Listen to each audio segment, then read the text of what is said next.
जीवन में भय किसने नहीं देखा। मृत्यु का भय, अपनों के चले जाने का भय, असफलता का भय, हिंसा का भय। हम जानते हैं कि इस भय या डर के कारण हमारी मति मारी जाती है, बुद्धि चकरा जाती है, हम उचित निर्णय नहीं कर पाते और अंत में जिस बात का डर होता है हम स्वयं उसे सच कर देते हैं। हम जीवन भर भय या डर से लड़ते रहते हैं, किंतु भय से छूटने का कोई उपाय नहीं मिलता।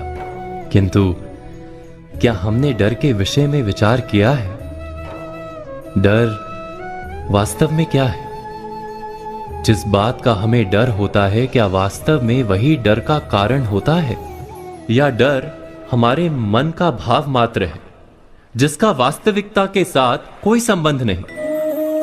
डर सदा ही भविष्य से लगता है, भविष्य में कुछ अनुचित या अघटित ना हो जाए, जीवन का स्वरूप कहीं बिगड़ ना जाए, यही होता है ना डर। और भविष्य तो सदा ही अनजान रहता है, इसलिए हम कभी वास्तव में डर से छूट ही नहीं पाते, कभी निर्भय हो ही नहीं पाते। भय हमारे अज्ञान का परिणाम है, क्या ये सच नहीं? गहराई से विचार करने पर हम तुरंत ही जान पाएंगे कि हम जिस अघटित या अनुचित की चिंता में रहते हैं वैसा हमेशा तो होता ही नहीं।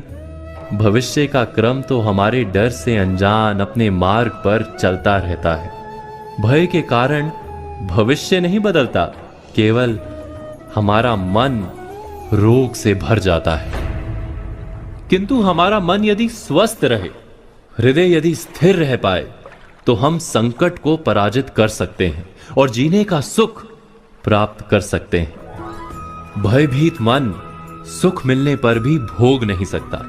जिस क्षण हमें ज्ञान हो जाता है कि भविष्य पर हमारा अंकुश नहीं किंतु अपने मन पर अवश्य अंकुश है, उसी क्षण हम भय को पराजित करके निर्भय बन सकते हैं। केवल इतना ही ज्ञान आवश्यक है कि भय किसी परिस्थिति का नाम नहीं, हमारी मनस्थिति का नाम है। मन की दृष्टि में परिवर्तन करने से हम निर्भय हो जाते हैं। तो आज की बातों पर विचार कीजिए और आने वाले कल की प्रतीक्षा कीजिए।